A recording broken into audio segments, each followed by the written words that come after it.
The last thing I am at the moment is smug. Possible that EV owners who are already 100% up themselves could somehow become even more smug.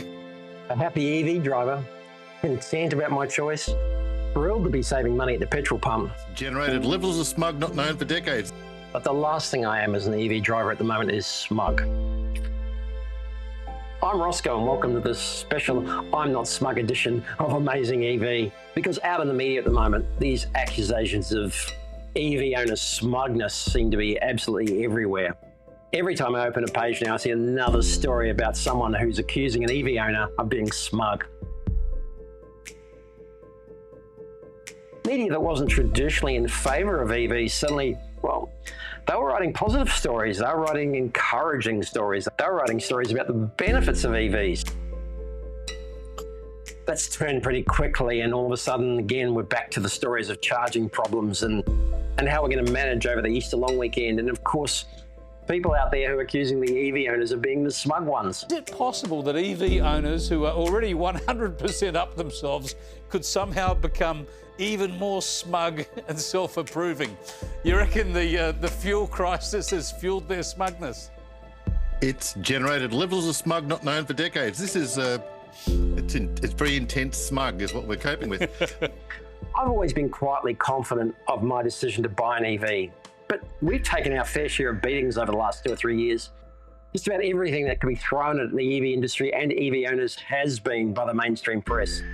Whether it's battery fires or charging problems or ruining your weekend or towing or where they're sourced from, or whether they're Chinese vehicles, whether the battery won't last, whether the car will last. I've had more people come up to me in the last 3 weeks and say, you must be glad you bought an EV than in the last 3 years.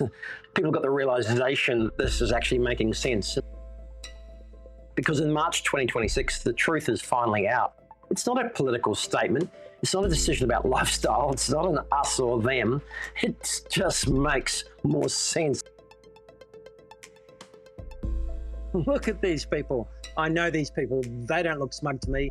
They just look really happy because they're one of 500,000 people now that have bought a brand new EV. Plus the at least 50 to 60, maybe 100,000 that have bought a used EV in the last 10 years. Close to 600,000 people are driving EVs on the road now in Australia. Absolutely amazing. It's not about myth busting anymore. It's about common sense, and it's about 15% of the population who bought an EV in March 2026.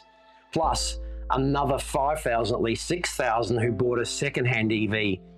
Sure, a small part of the overall market, but that's 20,000 people who can't be argued with. And if that's 20,000 people who are smug, I'm not seeing them.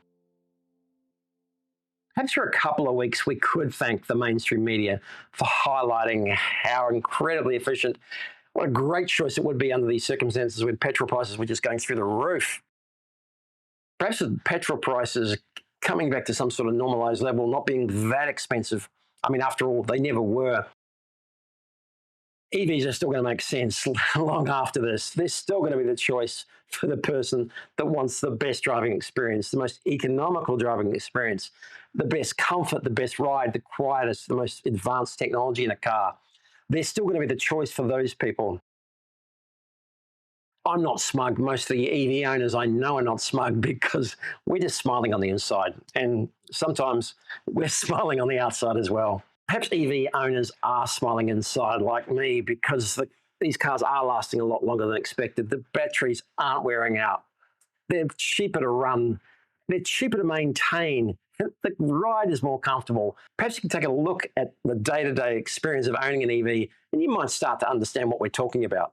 And for the real hardcore EV cynics and skeptics, there's almost nowhere to hide now. They've taken towing capacity and the rural owner as the last bastion of EV attack, right?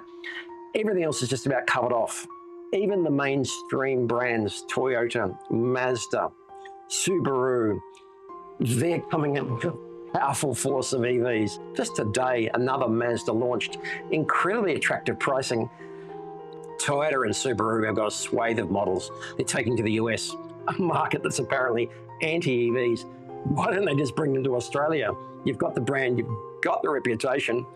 they're going to be popular here. Those brands and others are now realizing the challenge the Chinese OEMs, the Chinese manufacturers are bringing to Australia.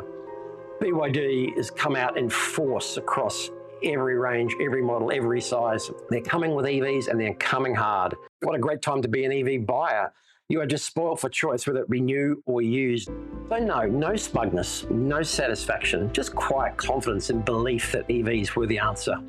We'll look back in years to come at March 2026 and say, did that set us on a trajectory to EV acceptance around Australia? Or was it just a blip on the radar? I can't wait to find out. Come with me and enjoy the journey, because we're not smug. We're just happy that we made the choice that we have and happy that so many others can join us. So you can be part of it too. I'm Roscoe, and we'll see you next time.